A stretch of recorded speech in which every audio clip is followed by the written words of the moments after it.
मन्नत पूरी मुश्किलें हो दूर, इसके लिए नहीं करते हम तुमको याद हुजूर, तुमको याद हुजूर, तुमको याद हुजूर। हो जाए सब मन्नत पूरी मुश्किलें हो दूर, इसके लिए नहीं करते हम तुमको याद हुजूर, तुमको याद हुजूर, तुमको याद हुजूर।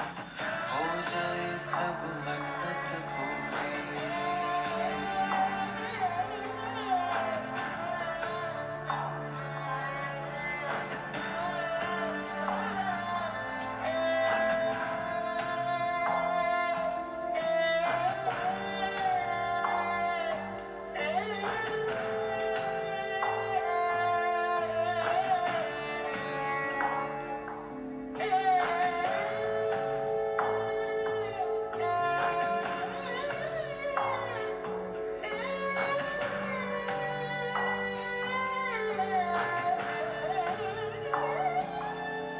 मुझे प्यार मिले या मदद तेरी या संग से तेरे पहचान हो, नहीं करते इसलिए याद तुझे ऐ दोस्त के तुम भगवान हो।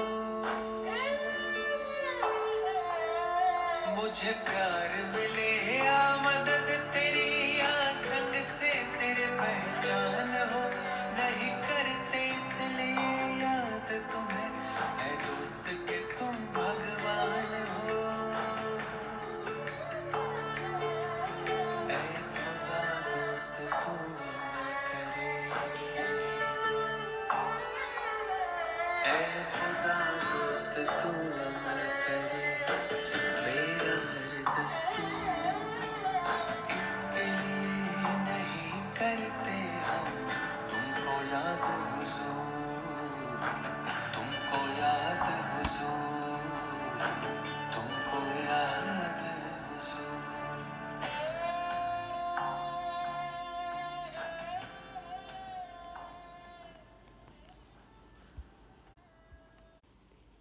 ओम शांति।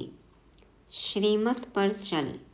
एक बाप पर पूरा पूरा कुर्बान जाने वाले क्रोधमुक्त श्रेष्ठ सेवाधारियों को godly morning. Abu ABU world almighty authority Shiv Baba Brahma तन में आकर रूहानी यूनिवर्सिटी खोलते हैं, जहाँ से होती है सर्व की सद्गति। बाबा आकर सभी को पाप मुक्त करने की गारंटी देते हैं। हमें क्या करना है इसके लिए? बस बाप को याद करने की मेहनत। तो है तैयार सभी?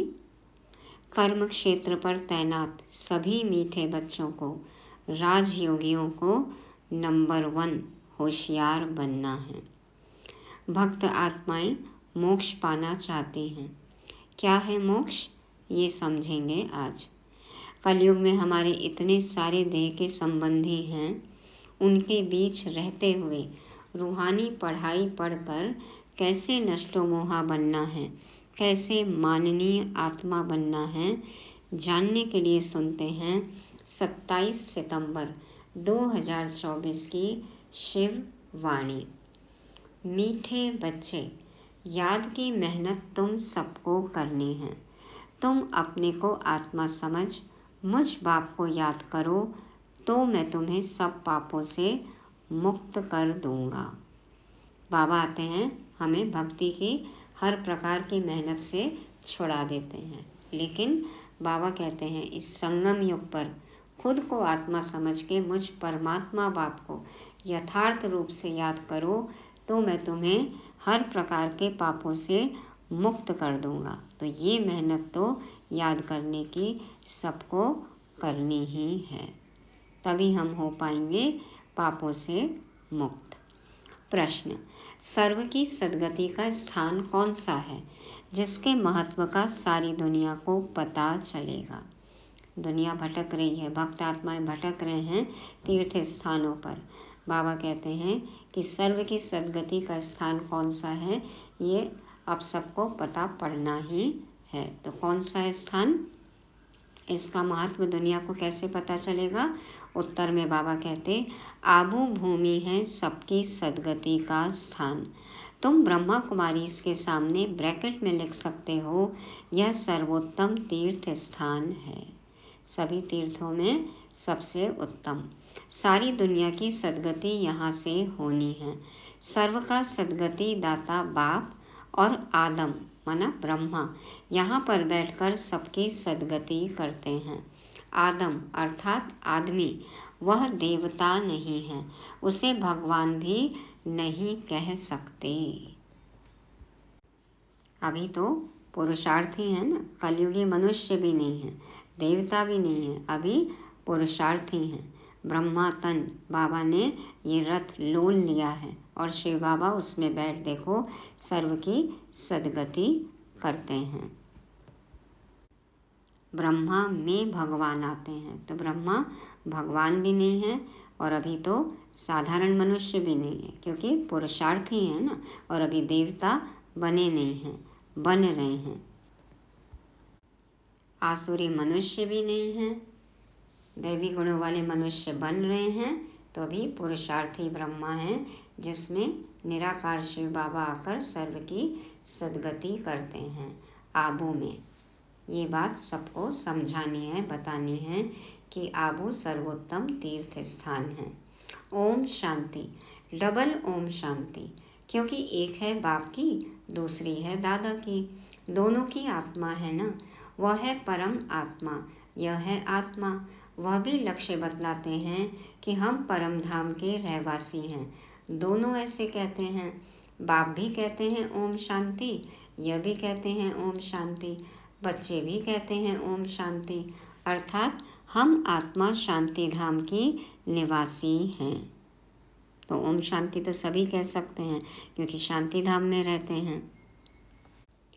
यहाँ अलग अलग होकर बैठना है, अंग से अंग नहीं मिलना चाहिए, क्योंकि हर एक की अवस्था में योग में रात दिन का फर्क है। बाबा कहते हैं ना, क्लास में थोड़ा दूर दूर बैठो, किसी का योग लगाए, कोई आके धक्का दे दे, टकरा जाए, किसी को टच करे, छूते हैं, तो फिर योग की अवस्था में विघ्न पड़ते हैं। कोई आत्मा है परम धाम में उड़ान भर रही है, कोई आया किसी ने टच कर दिया तो देखो फट से नीचे आ जाएंगे, देह अभिमान आ जाता है, देह भान हो जाता है। तो बाबा कहते हैं अंग से अंग नहीं मिलना चाहिए, क्योंकि हर एक की अवस्था में योग में रात दिन का फर्क है। कोई बहुत अच्छा याद करते हैं, कोई बिल्कुल याद नहीं करते। तो जो बिल्कुल याद नहीं करते वह है पाप आत्मा, तमो प्रधान, और जो याद करते हैं वह हो गए पुण्य आत्मा, सतो प्रधान। बहुत फर्क हो गया ना। घर में भले इकट्ठे रहते हैं, परंतु फर्क तो पड़ता है ना। इसलिए ही तो भागवत में आसुरी नाम गाए हुए हैं। इसीलिए देखो सुर असुर को एक साथ दिखा दिया।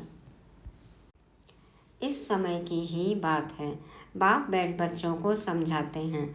यह है ईश्वरीय चरित्र जो भक्ति मार्ग में गाते हैं। सतयुग में तो कुछ भी याद नहीं रहेगा, सब भूल जाएंगे। बाप अभी ही शिक्षा देते हैं। सतयुग में तो यह बिल्कुल भूल जाते हैं। फिर द्वापर में शास्त्र आदि बनाते हैं और कोशिश करते हैं राजयोग सिखलाने की, परंतु राजयोग तो सिखा न सके। वह तो बाप जब सम्मुख आते हैं तभी आकर सिखलाते हैं। तुम जानते हो कैसे बाप राजयोग सिखलाते हैं। फिर 5000 वर्ष बाद आकर ऐसे ही कहेंगे, मीठे मीठे रूहानी बच्चों। ऐसे कभी भी कोई मनुष्य मनुष्य को कह न सके, न देवताएं देवताओं को कह सकते हैं। एक रूहानी बाप ही रूहानी बच्चों को कहते हैं। एक बार पाठ बजाया, फिर 5000 वर्ष के बाद पाठ बजाएंगे, क्योंकि फिर तुम सीढ़ी उतरते हो ना। जो पाठ, जो चरित्र एक बार निभा लिया, बजा लिया वो पाठ, वो अगले 5000 साल बाद ही एग्जैक्ट वैसे ही निभाएंगे, बजाएंगे वैसा पाठ। तो बाबा कहते हैं 5000 वर्ष के बाद फिर वही पाठ बजाएंगे, क्योंकि फिर तुम सीढ़ी उतरते हो ना। तुम्हारी बुद्धि में अब आदि मध्य अंत का राज है। जानते हो वो है शांति धाम अथवा परम धाम। हम आत्माएं भिन्न भिन्न धर्म की सब नंबरवार वहाँ रहती हैं। निराकारी दुनिया में सबका सेक्शन बना है ना, चित्र देखा है ना। जैसे स्टार्स देखते हो ना, कैसे खड़े हैं, कुछ देखने में नहीं आता। ऊपर में कोई चीज नहीं है, कोई स्थूल चीज नहीं है, ब्रह्म तत्व है। यहाँ तुम धरती पर खड़े हो, यह है कर्म क्षेत्र। तो आत्मा आती है, यहाँ शरीर लेती है और फिर पाठ बजाती है, ये कर्म क्षेत्र है। यहाँ आकर शरीर लेकर कर्म करते हैं। बाप ने समझाया है, तुम जब मेरे से वर्षा पाते हो तो 21 जन्म तुम्हारे कर्म अकर्म हो जाते हैं, क्योंकि वहाँ रावण राज्य ही नहीं होता है। वह है ईश्वरीय राज्य जो अब ईश्वर स्थापन कर रहे हैं। बच्चों को समझाते रहते हैं, शिव बाबा को याद करो तो स्वर्ग के मालिक बनो। स्वर्ग शिव बाबा ने स्थापन किया ना, तो शिव बाबा को और सुख धाम को याद करो। पहले पहले शांति धाम को याद करो तो चक्र भी याद आएगा। पहले शांति धाम को याद करो तो चक्र भी याद आएगा कि पहले कैसे शांति धाम में थे, फिर सतयुग में आए और फिर कैसे नीचे उतरे, थोड़ा कलाएं कम हुई, त्रेता आया, फिर द्वापर युग आया और फिर कलयुग आया, फिर देखो संगम युग आया, बाबा मिल गए। हाँ, और फिर हम ब्राह्मण सो फरिश्ता सो देवता बन रहे हैं। तो इस तरह से बाबा कहते हैं चक्र भी याद आएगा। बच्चे भूल जाते हैं, इसलिए घड़ी घड़ी याद कराना पड़ता है। हे मीठे मीठे बच्चों, अपने को आत्मा समझो और बाप को याद करो तो तुम्हारे पाप भस्म हो। प्रतिज्ञा करते हैं, तुम याद करेंगे तो पापों से मुक्त करूँगा। भगवान की प्रतिज्ञा। भगवान प्रतिज्ञा कर रहे हैं बच्चों के सामने, बच्चों के लिए, कि तुम मुझे याद करो तो मैं तुम्हें पापों से मुक्त करूँगा। बाप ही पतित पावन सर्वशक्तिमान अथॉरिटी हैं। उनको वर्ल्ड ऑलमाइटी अथॉरिटी कहा जाता है। वह सारी सृष्टि के आदि मध्य अंत को जानते हैं। वेदों शास्त्रों आदि सब को जानते हैं, तब तो कहते हैं इनमें कोई सार नहीं है। देख रहे हैं ना, वेद उपनिषद पढ़े हुए जो हैं, क्या दशा हो रही है, क्या हाल हो रहा है, धर्म के नाम पर क्या क्या कर रहे हैं। तो बाबा कहते हैं कि सब कुछ जानते हैं, वेद शास्त्रों में क्या है, इसीलिए तो कह रहे हैं कि इनमें कोई सार नहीं है। गीता में भी कोई सार नहीं है। मनुष्य ने जो गीता लिखी है उसमें भी कोई सार नहीं है। भल वह सर्वशास्त्रमयी शिरोमणि है। माई बाप बाकी सब हैं बच्चे। चलो थोड़ी बहुत सच्चाई है, आटे में नमक जितनी, तो वो गीता में है, तो इसलिए माई बाप है, लेकिन बाकी सब है बच्चे। जैसे पहले पहले प्रजापिता ब्रह्मा है, बाकी सब बच्चे हैं। प्रजापिता ब्रह्मा को आदम कहते हैं। आदम माना आदमी, मनुष्य है ना, तो इनको देवता नहीं कहेंगे। एडम को आदम कहते हैं। एडम, आदम, ब्रह्मा, वो 2 लाइन है ना। आदम को खुदा मत कहो, आदम खुदा नहीं है, लेकिन खुदा के नूर से आदम जुदा नहीं है, क्योंकि आदम में ही खुदा आते हैं ना। तो बाबा कहते हैं एडम को आदम कहते हैं। भक्त लोग ब्रह्मा एडम को देवता कह देते। बाप बैठ समझाते हैं, एडम अर्थात आदमी, हाँ, पहला मनुष्य, न देवता है न भगवान है। लक्ष्मी नारायण है देवता। डेटिज्म है पैराडाइज में, नई दुनिया है ना, वह है वंडर ऑफ द वर्ल्ड। बाकी तो वह सब है माया के वंडर। 7 वंडर्स दिखाते हैं दुनिया में, तो सब क्या है, माया के वंडर। द्वापर के बाद माया के वंडर्स होते हैं। ईश्वरीय वंडर है हेवन, स्वर्ग, जो बाप ही स्थापन करते हैं। अभी स्थापन हो रहा है। यह जो दिलवाड़ा मंदिर है, इसकी वैल्यूज का किसको भी पता नहीं है। माउंट आबू में ही जैनियों का मंदिर है, दिलवाड़ा मंदिर, लेकिन उसका क्या महत्व है कोई जानते ही नहीं है। मनुष्य यात्रा करने जाते हैं तो सबसे अच्छा तीर्थ स्थान यह है। तुम लिखते हो ना, ब्रह्मा कुमारी ईश्वरीय विश्वविद्यालय आबू पर्वत, तो ब्रैकेट में यह भी लिखना चाहिए सर्वोत्तम तीर्थ स्थान, क्योंकि तुम जानते हो सर्व की सद्गति यहाँ से होती है, यह कोई जानते नहीं। जैसे सर्व शास्त्रमयी शिरोमणि गीता है, वैसे सर्व तीर्थों में श्रेष्ठ तीर्थ आबू है। स्वयं परमात्मा की पधरामणि होती है। तो मनुष्य पढ़ेंगे अटेंशन जाएगा। सर्वोत्तम तीर्थ स्थान ये पढ़ेंगे तो सबका अटेंशन जाएगा। सारे वर्ल्ड के तीर्थों में यह है सबसे बड़ा तीर्थ, जहाँ बाप बैठ सबकी सद्गति करते हैं। तो जो नहीं गए हैं उनको जाने का लक्ष्य रखना चाहिए। तीर्थ तो बहुत हो गए हैं, गांधी की समाधि को भी तीर्थ समझते हैं। सब जाकर वहाँ फूल आदि चढ़ाते हैं, उनको कुछ पता नहीं है। राजघाट में जाते हैं ना दिल्ली में, तो तुम बच्चे जानते हो ना, तो तुमको यहाँ बैठे दिल अंदर बड़ी खुशी होनी चाहिए। हम हेवन की स्थापना कर रहे हैं। अब बाप कहते हैं अपने को आत्मा समझ मुझे याद करो। पढ़ाई भी बहुत सहज है, कुछ भी खर्चा नहीं लगता है। तुम्हारी मम्मा को 1 पाई खर्चा लगा? मम्मा तो 16 साल की कुमारी कन्या आई ना, तो कहाँ से खर्चा लाती। लेकिन देखो यज्ञ में कितनी बचत की, तन और मन से कितनी सेवा की, धन बचाया, तो वो भी सहयोग हो गया ना।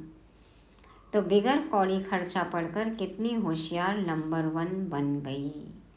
तो हमें भी धन वेस्ट नहीं करना है, बचत करना है, तन मन धन से सेवा करनी है। अच्छी रीति पढ़ाई पढ़कर होशियार नंबर 1 बनना है। राजयोगिन बन गई ना, मम्मा जैसी कोई भी नहीं निकली है। इसीलिए देखो सरस्वती, जगदम्बा, श्री लक्ष्मी, मम्मा जैसी कोई नहीं।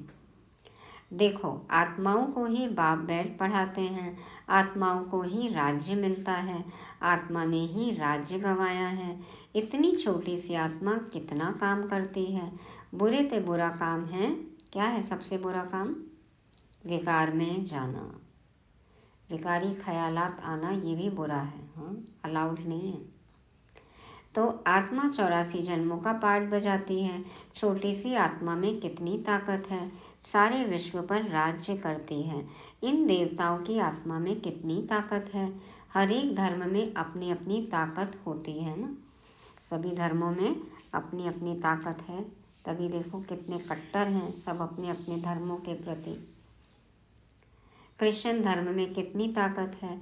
आत्मा में ताकत है जो शरीर द्वारा कर्म करती है। आत्मा ही यहाँ आकर इस कर्म क्षेत्र पर कर्म करती है, वहाँ बुरा कर्तव्य होता नहीं। आत्मा विकारी मार्ग में जाती ही तब है जब रावण राज्य होता है। मनुष्य तो कह देते विकार सदैव है ही, कहते हैं ना देवता भी तो गृहस्थी थे, तो उस समय भी विकार था। एक तरफ कहते हैं निर्विकारी, एक तरफ कहते हैं कि विकार तो सदा ही है। तुम समझा सकते हो वहाँ रावण राज्य ही नहीं तो विकार हो कैसे सकते। यदि वो भी विकारी हैं तो हम में और उनमें क्या फर्क है फिर। वहाँ है ही योग बल। भारत का राजयोग मशहूर है, बहुत सीखना चाहते हैं, परंतु जब तुम सिखलाओ। अब यथार्थ राजयोग तो बाबा ने हमें सिखाया है ना, तो हमारी जिम्मेवारी है कि सबको सिखाएं। और तो कोई सिखला न सके। जैसे महर्षि था, कितनी मेहनत करता था योग सिखलाने के लिए, परंतु दुनिया थोड़ी जानती कि यह हठ योगी राजयोग कैसे सिखलाएंगे। चिन्मयानंद के पास कितने जाते हैं, एक बार वह कह दे कि सचमुच भारत का प्राचीन राजयोग सिवाय बीके के कोई समझा नहीं सकते हैं, तो बस कोई नामी ग्रामी साधु संत विद्वान पंडित यदि बीके को प्रमोट कर दे, तो देखो कितने आ जाएंगे। खैर अब तो ज़रूरत ही नहीं, अब तो सब कहते हैं अपने अपने पंडाल में। डॉक्टर्स लोग भी कहते हैं जाइए आपको मेडिटेशन सीखना है तो ब्रह्मा कुमारी इसके पास जाइए। साधु संत भी अब मान रहे हैं, कह रहे हैं। तो बाबा कहते हैं परंतु ऐसा कायदा नहीं है जो अभी यह आवाज़ हो। तो ये तो साकार मुरली है 60s की, अब तो ये आवाज़ हो गई, अब तो सब जगह बात फैल गई कि जाओ ब्रह्मा कुमारी इसके पास। तो बाबा कहते हैं सब थोड़े ही समझेंगे, बड़ी मेहनत है, महिमा भी होगी पिछाड़ी में। तो आ गई पिछाड़ी अब तो।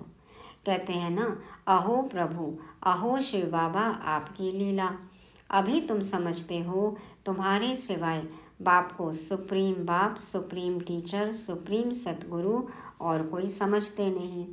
यहाँ भी बहुत हैं जिनको चलते चलते माया हैरान कर देती है, तो बिल्कुल बेसमझ बन पड़ते हैं। बड़ी मंजिल है, मधुबन में रह रहे हैं, समर्पित हैं, लेकिन फिर भी कई बार बेसमझी करते हैं। युद्ध का मैदान है, इसमें माया विघ्न बहुत डालती है। वो लोग विनाश के लिए तैयारी कर रहे हैं। देख रहे हैं ना कैसे अभी विनाश हो रहा है। हाँ, बाबा कहते हैं ना साइंस के साधनों से ही विनाश होगा। तो देख रहे हैं अभी क्या हो रहा है इजराइल लेबनान में। वो लोग विनाश के लिए तैयारी कर रहे हैं। तुम यहाँ 5 विकारों को जीतने के लिए पुरुषार्थ कर रहे हो। तुम विजय के लिए, वह विनाश के लिए पुरुषार्थ कर रहे हैं। दोनों काम इकट्ठा होगा ना। हाँ, दोनों काम इकट्ठा होगा। वहाँ बाहुबल और यहाँ योग बल। अभी टाइम पड़ा है, हमारा राज्य थोड़ी स्थापन हुआ है। राजाएं प्रजा अभी सब बनने हैं। अब तो बन गए ना सब। बन गए नहीं बन गए, हमारा नंबर लगाए नहीं लगाए। देखो विनाश तो बस आया कि आया, हो ही रहा है, चल ही रहा है, सीन सब देख ही रहे हैं। तो बाबा कहते हैं तुम आधा कल्प के लिए बाप से वर्षा लेते हो, बाकी मोक्ष तो कोई को मिलता नहीं। जन्म मरण से कोई न्यारा हो नहीं सकता। जितने समय शांति धाम में है समझो कि बस मोक्ष में है, लेकिन कल्प में कम से कम एक बार तो पाठ बजाने आने ही हैं। मिनिमम एक बार, मैक्सिमम 84 बार। और जीवन में रहते हुए मोह का क्षय हो गया तो वही मोक्ष है। तो बाबा कहते हैं वह लोग भल कहते हैं फलाने ने मोक्ष को पाया, मरने के बाद उनको थोड़ी मालूम है कि कहाँ गया। ऐसे ही गपोड़े मारते रहते हैं। तुम जानते हो जो शरीर छोड़ते हैं वह फिर दूसरा शरीर जरूर लेंगे, मोक्ष पा नहीं सकते। शिव भगवान उवाच, मोक्ष पा नहीं सकते। ऐसे नहीं कि बुदबुदा पानी में लीन हो जाता है। आत्मा परमात्मा में लीन हो जाएगी तो उसका अस्तित्व ही खत्म हो गया ना। प्यार में, लव में लीन होना है। बाप कहते हैं यह शास्त्र आदि सब भक्ति मार्ग की सामग्री है। तुम बच्चे सम्मुख सुनते हो, गर्म गर्म हलवा खाते हो। हलवा गर्म गर्म अच्छा लगता है ना। डायरेक्ट बाबा के मुख से मुरली सुने, साकार मुरली, तो गर्म गर्म हलवा।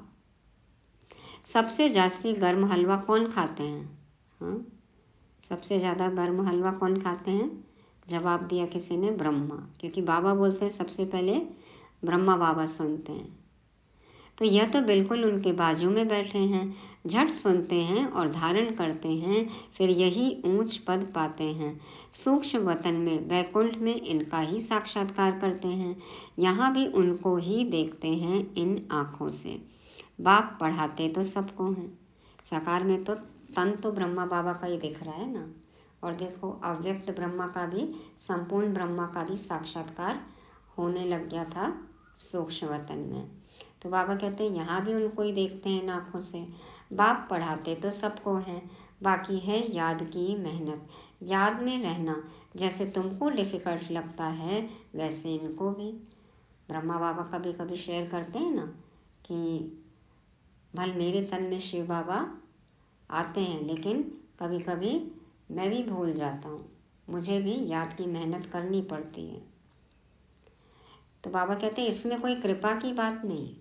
जैसे तुम्हें डिफ़िकल्ट लगता है इनको भी डिफ़िकल्ट लगता है, इसमें कोई कृपा की बात नहीं। बाप कहते हैं हमने लोन लिया है, उनका हिसाब किताब दे देंगे। तन का लोन लिया है तो दूसरे तरीके से कुछ दे देंगे। फ़ायदा तो है ना कि सबसे गरम गरम हलवा उनको मिल जाता है, लेकिन याद की मेहनत तो करनी है, पुरुषार्थ तो अपना करना है। बाकी याद का पुरुषार्थ तो इनको भी करना है। समझता भी हूँ, बाजू में बैठा है। बाप को हम याद करते फिर भी भूल जाता हूँ। सबसे जास्ती मेहनत इनको करनी पड़ती है। बच्चों की देखभाल भी तो करनी है ना, जिम्मेवारी भी कितनी है। युद्ध के मैदान में जो महारथी पहलवान होते हैं, जैसे हनुमान का मिसाल है, तो उनकी ही माया ने परीक्षा ली, क्योंकि वह महावीर था। जितनी ऊंची मंजिल उतनी ऊंची पढ़ाई, उतनी ऊंची परीक्षा। जितना जास्ती पहलवान उतना जास्ती माया परीक्षा लेती है। नंबर 1 और नंबर 2 का मैच सबसे तगड़ा होता है, सबसे एक्साइटिंग मैच। तो माया भी पहलवान और महारथी बच्चे भी पहलवान। तो जितना जास्ती पहलवान उतना जास्ती माया परीक्षा लेती है। तूफान जास्ती आते हैं। बच्चे लिखते हैं, बाबा हमको यह होता है। बाबा कहते हैं, यह तो सब कुछ होगा, सब कुछ होगा। बाबा रोज समझाते हैं, खबरदार रहना। लिखते हैं, बाबा माया बहुत तूफान लाती है। कोई कोई देह अभिमानी होते हैं तो बाबा को बतलाते नहीं हैं। तुम अभी बहुत अक्लमंद बनते हो। बाबा के सामने अक्लमंद बन सकते हैं? बाबा को तो पता है, सबका कच्चा चिट्ठा पता है। बाबा कहते हैं ना, अभी चाहें तो मैं सबका बता दूं, सबको बता दूं, सब फंक हो जाएंगे। तो तुम अभी बहुत अक्लमंद बनते हो। आत्मा पवित्र होने से फिर शरीर भी पवित्र मिलता है। तो ठगी नहीं करनी है, बाबा को सच सच सब बताना है। बाबा तो हमें होशियार बना रहे हैं, खबरदार बना रहे हैं, अक्ल दे रहे हैं।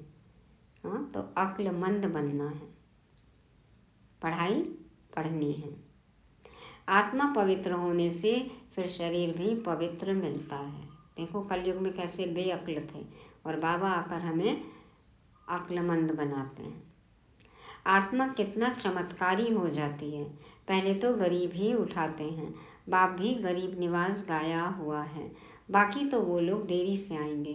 तुम समझते हो जब तक भाई बहन नहीं बने हैं तो भाई भाई कैसे बनेंगे? प्रजापिता ब्रह्मा की संतान तो भाई बहन ठहरे ना। फिर बाप समझाते हैं, भाई भाई समझो, आत्मा आत्मा भाई भाई। यह है पिछाड़ी का संबंध। फिर ऊपर भी भाइयों से जाकर मिलेंगे।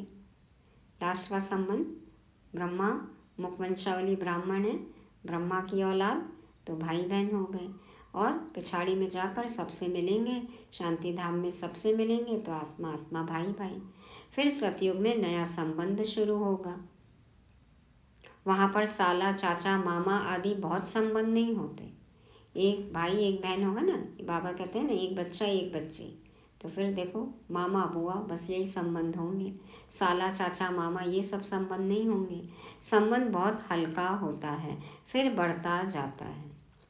जैसे जैसे बच्चे ज़्यादा होते हैं तब संबंध बढ़ता है।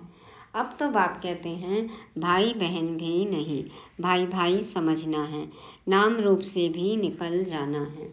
बाप भाइयों को ही पढ़ाते हैं, आत्माओं को पढ़ाते हैं। प्रजापिता ब्रह्मा है, तब भाई बहन है ना। श्री कृष्ण तो खुद ही बच्चा है, वह कैसे भाई भाई बनाएंगे? गीता में भी यह बातें नहीं हैं। यह है बिल्कुल न्यारा ज्ञान। ड्रामा में सब नूंद है। 1 सेकंड का पाठ न मिले दूसरे सेकंड से। कितने मास, कितने घंटे, कितने दिन पास होने हैं, फिर 5000 वर्ष के बाद ऐसे ही पास होंगे। कम बुद्धि वाले तो इतनी धारणा कर न सके। इसलिए बाप कहते हैं, यह तो बहुत सहज है। अपने को आत्मा समझो, बेहद के बाप को याद करो। पुरानी दुनिया का विनाश भी होना है। बाप कहते हैं, मैं आता ही तब हूँ जबकि संगम है। कलयुग और सतयुग के संगम पर बाबा आते हैं और पुरानी दुनिया का तो विनाश होना ही है। तुम ही देवी देवता थे, यह जानते हो। जब इनका राज्य था तब और कोई धर्म नहीं था। अभी तो इन्हों का राज्य है नहीं। श्री लक्ष्मी श्री नारायण का चित्र लगाए ना हिस्ट्री हॉल में, तो बाबा उस तरफ देखकर कहते थे, इन्हों का राज्य था, उस समय कोई धर्म नहीं था, और अभी तो इन्हों का राज्य है नहीं। देखो हर तरफ कितना अधर्म है, अनेक धर्म है, अधर्म है। अच्छा, मीठे मीठे सिके लदे बच्चों प्रति माता पिता बाप दादा का याद प्यार और गुड मॉर्निंग। रूहानी बाप की रूहानी बच्चों को नमस्ते। हम रूहानी बच्चों की रूहानी बाप दादा को याद प्यार, गुड मॉर्निंग और नमस्ते। शुक्रिया बाबा, शुक्रिया। धारणा के लिए मुख्य सार, पहला पॉइंट, अब पिछाड़ी का समय है, वापस घर चलना है। इसलिए अपनी बुद्धि नाम रूप से निकाल देनी है। हम आत्मा भाई भाई हैं, यह अभ्यास करना है, देह अभिमान में नहीं आना है। दूसरा, हर एक की अवस्था और योग में रात दिन का फर्क है, इसलिए अलग अलग होकर बैठना है, अंग अंग से न लगे। हाँ देखो, सोशल डिस्टेंसिंग। वैसे भी सट के नहीं बैठना है, वाइब्रेशन का बहुत फर्क पड़ता है। तो पुण्य आत्मा बनने के लिए याद की मेहनत करनी है। वरदान है, बाप के प्यार में अपनी मूल कमजोरी कुर्बान करने वाले ज्ञानी तू आत्मा भव। बाप के प्यार में अपनी मूल कमजोरी कुर्बान करने वाले ज्ञानी तू आत्मा भव। प्यार में सब कुछ कुर्बान करने को तैयार होते हैं ना। खुद में सबसे बड़ी क्या कमी कमजोरी है, ये तो सबको पता है। तो बाप के प्यार में उस कमजोरी को कुर्बान कर दो। बाबा कहते हैं, बाप दादा देखते हैं अभी तक 5 ही विकारों के व्यर्थ संकल्प मेजॉरिटी के चलते हैं। 5 ही विकार के, काम क्रोध लोभ मोह अहंकार, थोड़ा थोड़ा तो सब में है। बाबा कहते हैं संकल्प आते हैं, विचार चलते हैं, तो ये व्यर्थ संकल्प है, मेजॉरिटी के चलते हैं। ज्ञानी आत्माओं में भी कभी कभी अपने गुण व विशेषता का अभिमान आ जाता है। हर एक अपनी मूल कमजोरी व मूल संस्कार को जानता भी है। उस कमजोरी को बाप के प्यार में कुर्बान कर देना, यही प्यार का सबूत है। बाबा ने कहा तो बस अपनी कमी कमजोरी छोड़ दो, ये सबूत दो। स्नेही व ज्ञानी तो आत्माएं बाप के प्यार में व्यर्थ संकल्पों को भी न्योछावर कर देती हैं। क्या मांग रहे हैं बाबा? खिचड़ी तो मांग रहे हैं ना। तो स्नेही व ज्ञानी तो आत्माएं बाप के प्यार में व्यर्थ संकल्पों को भी न्योछावर कर देते हैं। तो आज से कुछ भी व्यर्थ नहीं, व्यर्थ मुक्त आत्मा बन जाना है। स्लोगन है, स्वमान की सीट पर स्थित रह सर्व को सम्मान देने वाले माननीय आत्मा बनो। स्वमान की सीट पर स्थित रह सर्व को सम्मान देने वाले माननीय आत्मा बनो। हम चाहते हैं कि हमें सबसे सम्मान मिले। कब मिलेगा? जब हम औरों को सम्मान देंगे। कब दे सकते हैं हम औरों को सम्मान? जब हम खुद स्वमान में रहेंगे। हमें पता है कि हम क्या हैं। जो आत्मिक स्थिति में रहते हैं, स्वमान की सीट पर सेट रहते हैं, वही औरों का भी सम्मान कर सकते हैं। और औरों का सम्मान करेंगे तो ऑटोमेटिक खुद को भी मान सम्मान मिलेगा। तो देना ही लेना है। तो क्या करना है आज की मुरली से? क्या पॉइंट लेंगे? पहली बात, बाप को याद करने की मेहनत करनी है। सब मेहनत से छूट गए, अब सिर्फ बाप को याद करने की मेहनत करनी है। दूसरा, सर्वोत्तम तीर्थ स्थान का पता सबको बताना है। आबू है सर्वोत्तम तीर्थ स्थान, माउंट आबू राजस्थान। तीसरी बात, होशियार नंबर 1 बनना है। चौथा, अपनी मूल कमजोरी कुर्बान करना है। और पांचवा, स्वमान की सीट पर सेट रहना है। ओम शांति।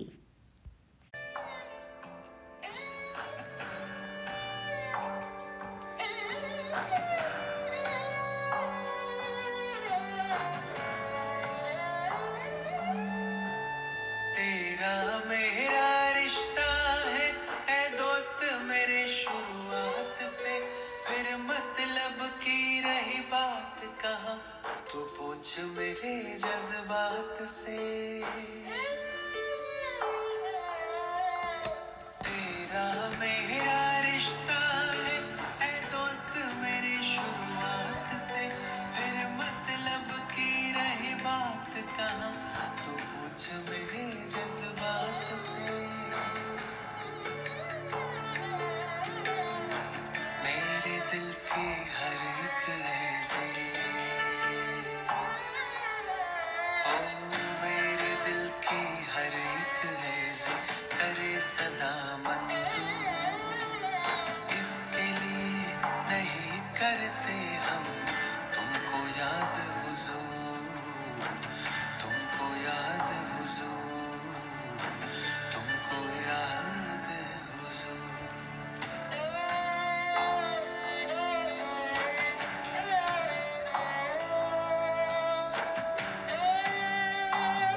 नहीं मतलब की ये दोस्ती, नहीं मतलब का ये प्यार है, बस तू मेरा और मैं तेरा, इस बात का मुझे खुमार है।